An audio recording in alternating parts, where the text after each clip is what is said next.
ये तो जैसे हमारे गुरुकुलों में पूर्व होता था वैसे ही आप करवा रहे हैं। ये तो बहुत बड़ी गुरुदेव भगवान, ये सब तभी से हुआ जब से आपका आशीर्वाद मिल पाया, श्री जी की कृपा हुई है गुरुदेव भगवान।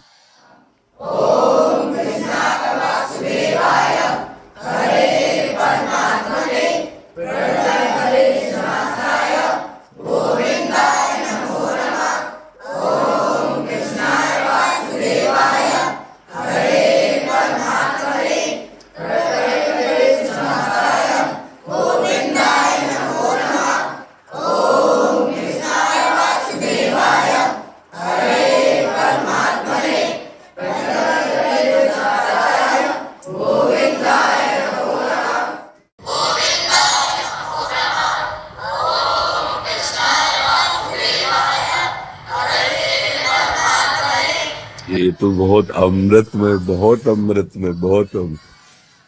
ये आपके आशीर्वाद से ही संभव हो पाया है गुरुदेव ये भगवान। ऐसा ही जो गुरुकुलों में जैसे बच्चे इस समय नाम कीर्तन कर रहे हैं, ऐसे सामवेद यजुर्वेद आदि का गायन होता था और गुरुकुलों में हमें बहुत संतोष हुआ, बहुत अच्छा लगा। भगवान आप पर कृपा करें, आपको और सद्बुद्धि दें, जिससे हमारे देश की नवीन पीढ़ी को आप ऐसे सतमार्ग पर प्रेरित कर रहे हैं। एक अनुरोध गुरुदेव भगवान, जो बच्चे रह गए जी, उनके लिए क्या आदेश है? आप एक बार उनको भी लिवा के लाइएगा, जब आपको समय मिले ना तब आप उनको लिवा के। आज हम चाहते हैं कि हमारे देश के बच्चे सुधरे, हम आपको बार बार प्रणाम करते हैं कि जो हम चाह रहे हैं वो आप करवा रहे हैं बच्चों से। सदगुरुदेव भगवान आपका आशीर्वाद, बिना आपके आशीर्वाद कुछ नहीं। अच्छा, आप लोग और कुछ बात तो नहीं करना चाहते? मार्ग पर चलते इतनी कठिनाई क्यों आती है?